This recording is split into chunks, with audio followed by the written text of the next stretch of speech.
Hi friends, welcome to GBR classes.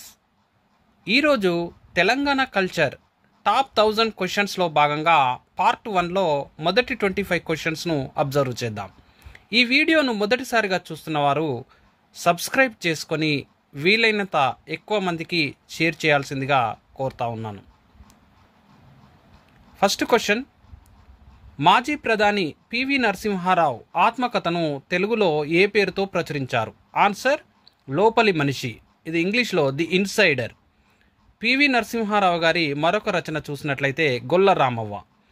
మరి PV Narasimha Rao ప్రత్యేకత ఏంటంటే తెలంగాణ ప్రాంతం నుంచి ఆంధ్రప్రదేశ్ ముఖ్యమంత్రిగా అయిన మొదటి వ్యక్తి. 1971 నుండి 73 వరకు ఆయన ముఖ్యమంత్రిగా పనిచేయడం జరిగింది. తర్వాత జయాంధ్ర ఉద్యమం కారణంగా తన ముఖ్యమంత్రి పదవిని కోల్పోయడం జరిగింది. తర్వాత తెలంగాణ ప్రాంతం నుంచి ప్రధానమంత్రిగా పనిచేసినటువంటి మొదటి మరియు ఏకైక వ్యక్తి మన పివి నరసింహారావు గారు. ఈయన 91 నుండి 96 వరకు ప్రధానమంత్రిగా పనిచేయడం జరిగింది. తర్వాత ఈయన కాలంలో ఆర్థిక సంస్కరణలు అమలు చేయడం జరిగింది. ఈ ఆర్థిక సంస్కరణల అమలు కాలంలో ఆర్థిక మంత్రిగా డాక్టర్ మన్మోహన్ సింగ్ గారు ఉండడం జరిగింది. నెక్స్ట్ క్వశ్చన్, ఒకే పానవట్టం పైన 2 శివలింగాలు ఉన్న దేవాలయం ఏది? ఆన్సర్ జయశంకర్ భూపాలపల్లి జిల్లాలోని కాళేశ్వరం. కాళేశ్వరంలో ఉన్న దేవాలయం కాళేశ్వర ముక్తేశ్వరాలయం. త్రిలింగాలలో ఒకటిగా చెప్పవచ్చు. ఈ త్రిలింగాలు ఏమిటి అంటే కాళేశ్వరం, ద్రాక్షారామం, శ్రీశైలం. శ్రీశైలం, ద్రాక్షారామం, కాళేశ్వరం. ఈ 3 ప్రాంతాల మధ్య ఉన్న ప్రాంతాన్నే తెలంగాణ ప్రాంతంగా త్రిలింగ దేశంగా ప్రాచీన కాలంలో పిలవడం జరిగింది. ఆ త్రిలింగ దేశమే తర్వాత కాలంలో తెలంగాణగా మారిందని చెప్పవచ్చు.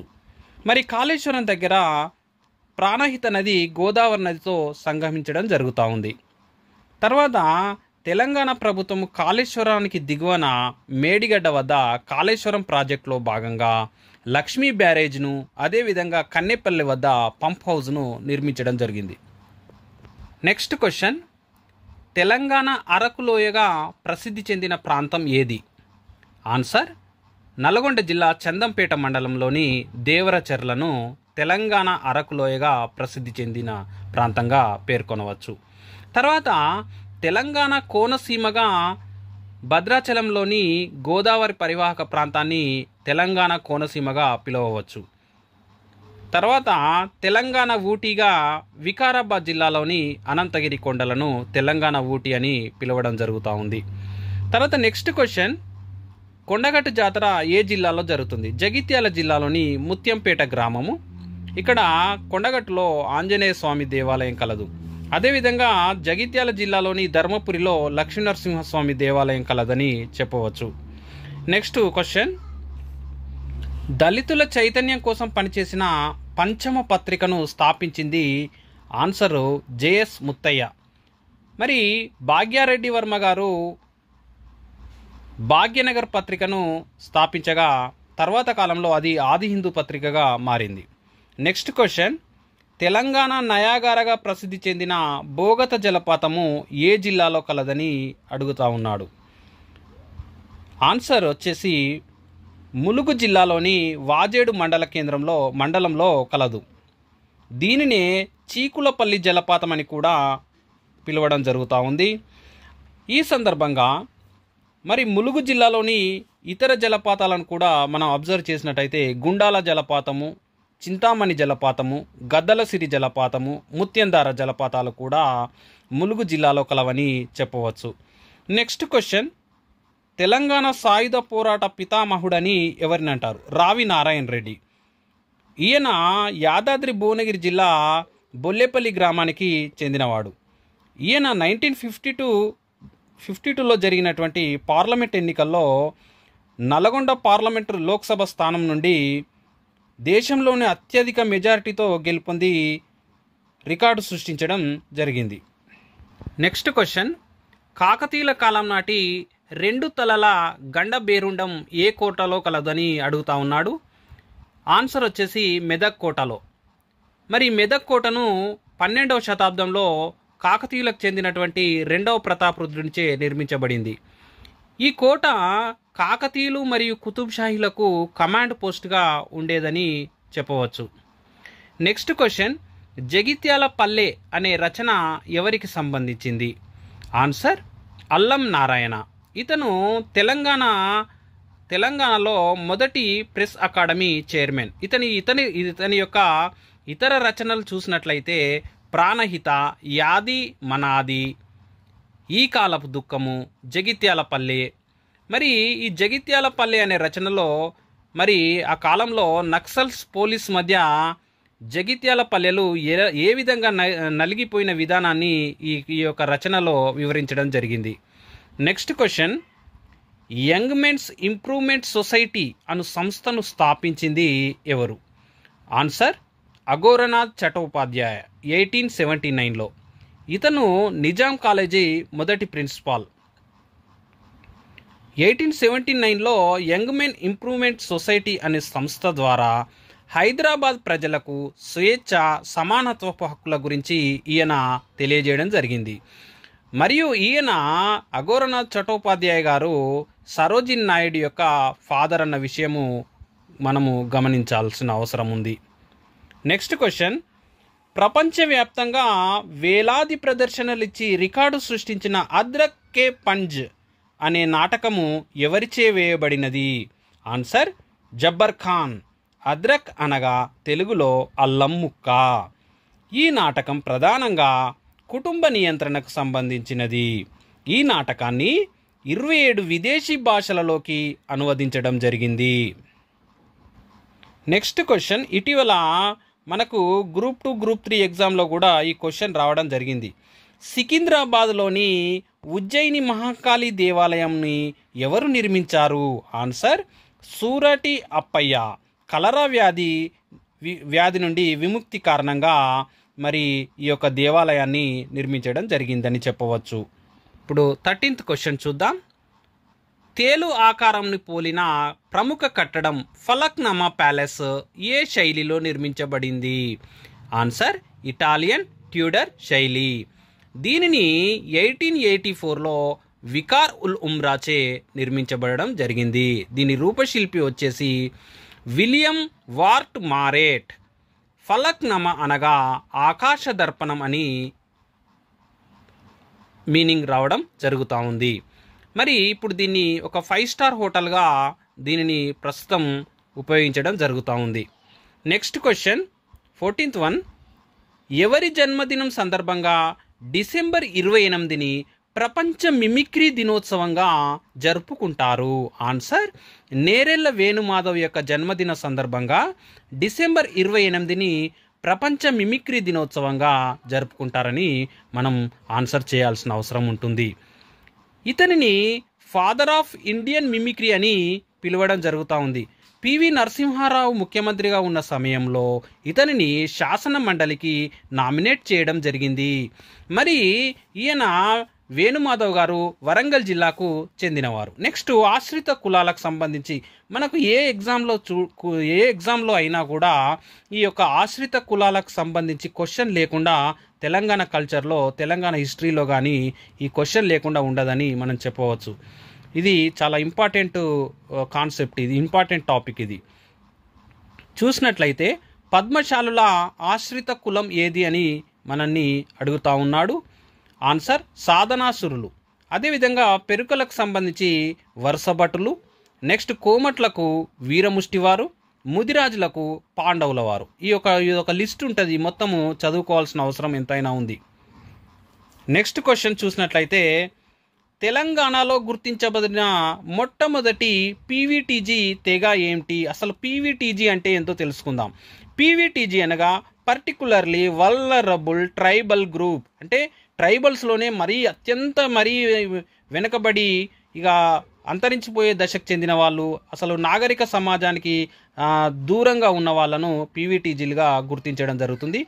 మరి తెలంగాణలో మొత్తము 4 పీవీటీజీ తెగలు ఉండగా మొదటగా గుర్తించబడిన తెగ చెంచులు.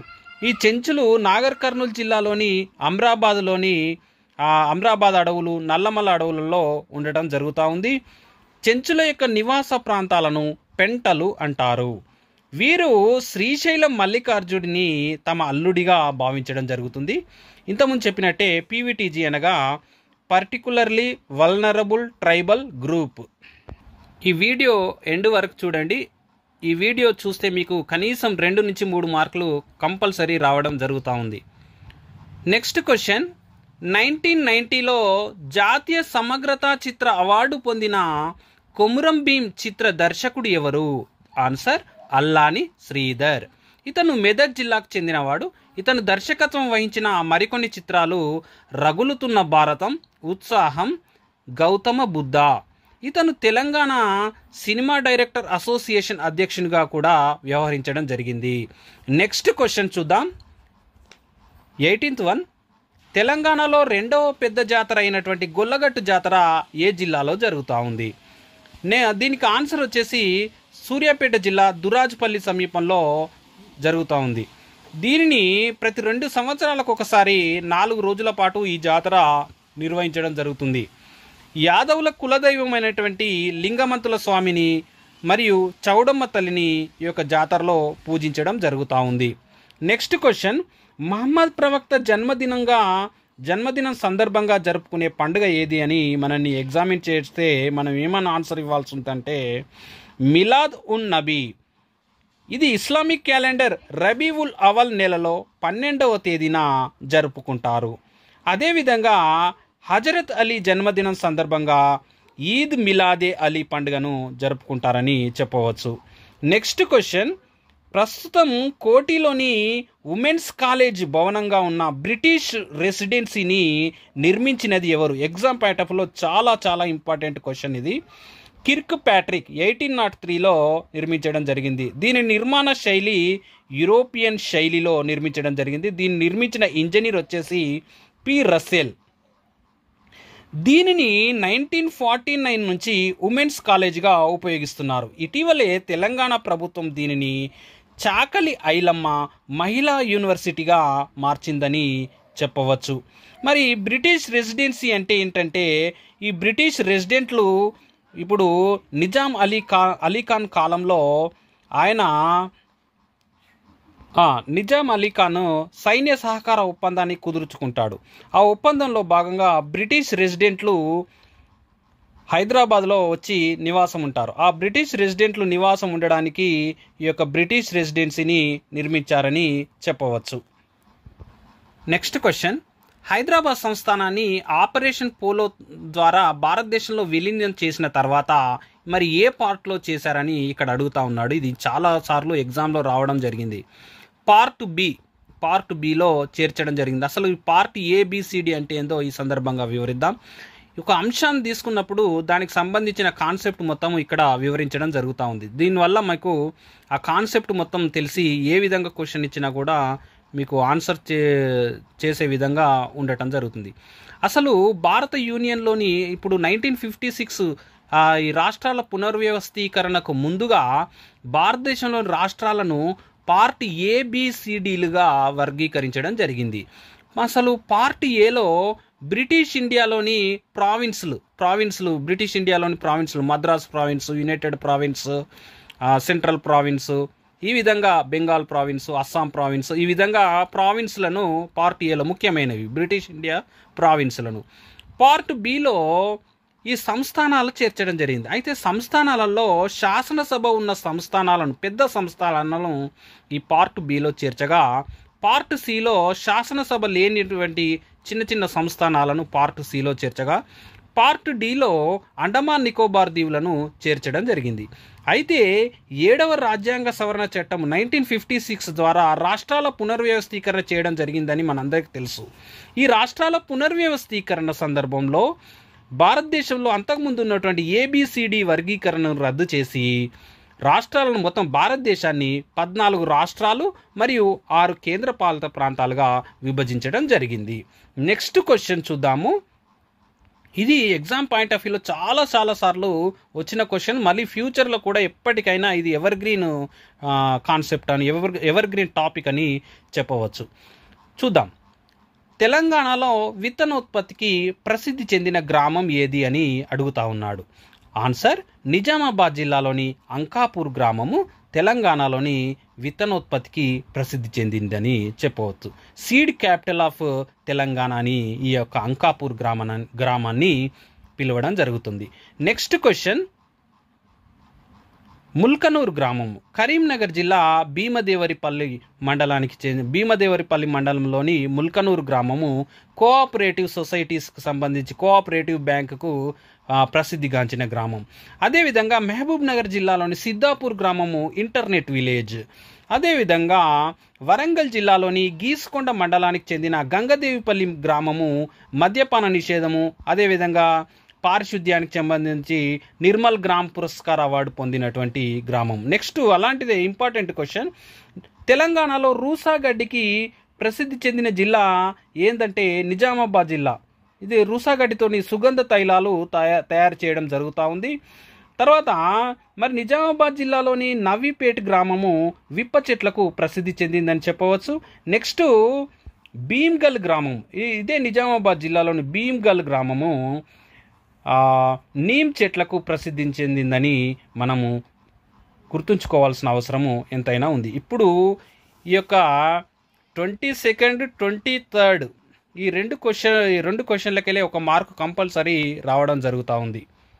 నెక్స్ట్ క్వశ్చన్ చూసినట్టయితే 24th వన్, కాకతీయుల కాలం నాటి పాకాల చెరువును నిర్మించింది ఎవరు? అసలు ఈ కాకతీయుల కాలం నాటి అసలు ఉన్న చెరువులన్నీ, ఆ చెరువులను ఎవరు నిర్మించారని exam point of view compulsory గుర్తుంచుకోవాల్సిన అవసరం ఉంది. ఆన్సర్ జగదల ముమ్మడి. బయ్యారం చెరువును నిర్మించింది గణపతి దేవుని సోదరి అయినటువంటి మైలాంబ. చౌడ సముద్రాన్ని మాల్యాల చౌడప్ప. నాగ సముద్రాన్ని నాగాంబిక. మన గణపతి దేవుని సోదరి నాగాంబిక నాగ సముద్రాన్ని నిర్మించడం జరిగింది. కుంద సముద్రాన్ని గణపతి దేవుని కుంద సముద్రాన్ని నిర్మించింది కుందమాంబ. గుర్తుంచుకోవాలా. నెక్స్ట్ క్వశ్చన్, ఇటీవల గ్రూప్ 2లో ఈ క్వశ్చన్ తెలంగాణ మూమెంట్ కింద రావడం జరిగింది. ప్రఖ్యాత రచన పాట అయినటువంటి బండెనక బండి కట్టి పాటలో నిజాం ఎవరిని మించిపోయాడని రచయిత బండి యాదగిరి రాశాడు. ఎవరిని మించిపోయాడు అని రాశాడంటే నాజీలను మించిపోయాడని రాయడం జరిగింది.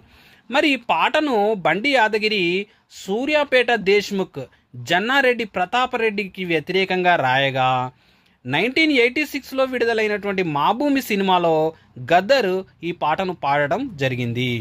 ఈ పాట తెలంగాణ సాయుధ పోరాటం నేపథ్యంలో రాయబడింది.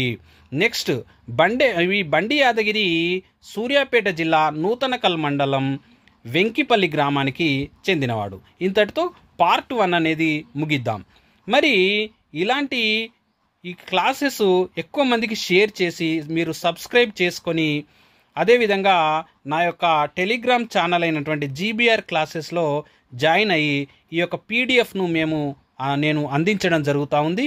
అదేవిధంగా మరి ఎగ్జామ్ పాయింట్ ఆఫ్ వ్యూలో తెలంగాణ మూమెంట్ కానీ కల్చర్ కానీ ఇక వివిధ సబ్జెక్టులను నేను వరుసగా అందించడం జరుగుతూ ఉంది.